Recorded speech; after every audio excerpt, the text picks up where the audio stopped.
Welcome to the Wildcat Podcast. This is Elena. And this is Savannah. And today we have Georgia from Entrepreneurship. So, Georgia, what have you been doing in entrepreneurship?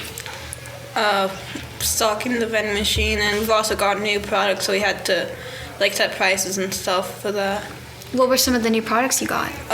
The Pop-Tart poppers, animal crackers, Chips Ahoy, mini Oreos, and for some reason I can't think of the last one's name.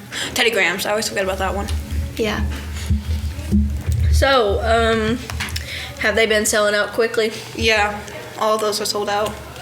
So, what would you say, in your opinion, is the most popular snack? We actually just did a survey on it. I can't remember though. I should have added the question, what's your favorite?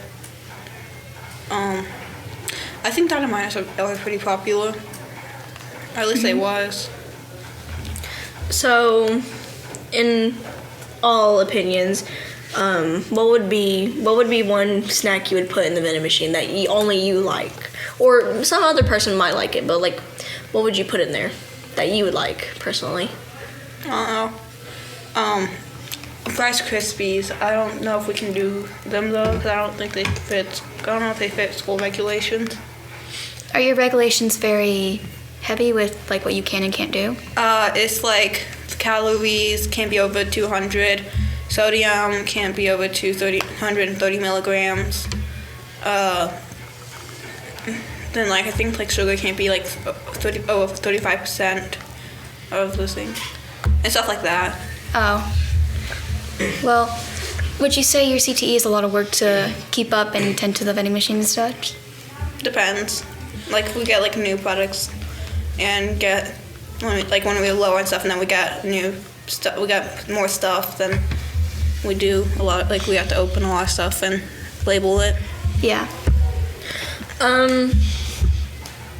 So about the vending machine, do you guys deal with people or kids getting their stuff stuck? Yeah, a lot. So, I know you have little kids get snacks from the vending machine. So, why do you guys go up there all the time at the vending machine after the end of the day? In case something gets stuck. Also, I just like going up there because the gym is really loud. So, what would you say on a scale? What is your favorite CTE? I've only been in 2, so can't really say because I did entrepreneurship both semesters this year, and then the first semester last year, and then for the second semester last year I did digital design. I like entrepreneurship better though, other ones I've done. Okay. If you were to have a different CTE other than entrepreneurship, what would it be? Or would you like to stay in entrepreneurship? Either culinary or broadcasting. Why would you choose those? I don't know, they seem fun. That makes sense. Do you think you would be up for the challenge in case you got culinary for the OSHA? Maybe. I was wanting to see if there's a way to do it without being in culinary or anything, cause I was wanting to go ahead and do it in case entrepreneurship did the drinks, cause at one point we was going to do drinks I think it was hot chocolate, iced coffee, smoothies, and I think milkshakes, but because when we got back from winter break we missed so many days, Miss Megan didn't want us to have to do because we'd have to do OSHA for that. She didn't want to since it'd take up most of the time, and the expenses too. Yeah.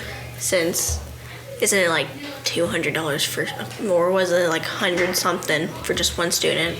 Mm-hmm. It's pretty expensive for OSHA. OSHA? Oh. Yeah.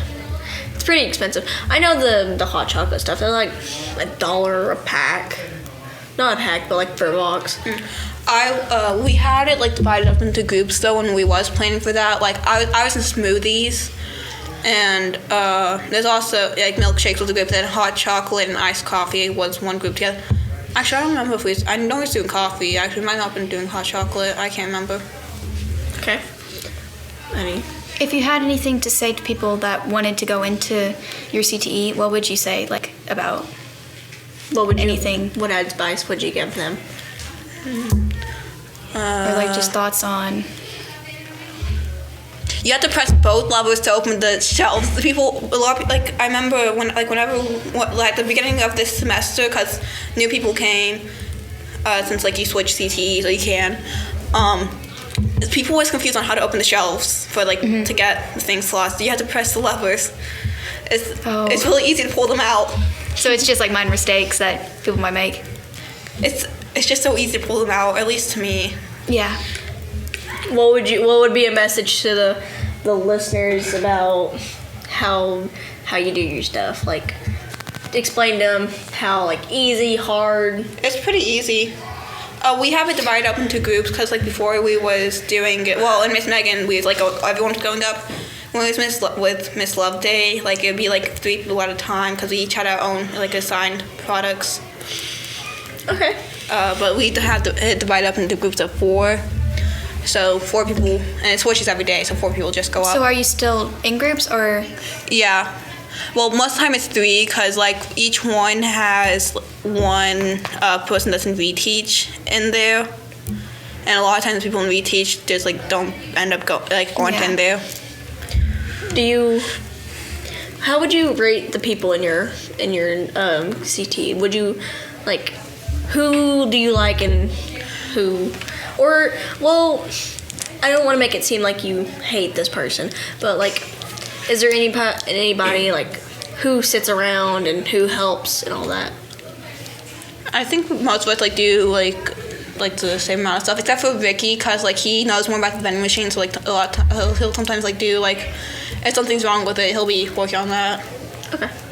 Since he knows more about it. Okay. Mm-hmm. Well, thank you for we're glad that you came onto the podcast with us. We're grateful having you. Thanks.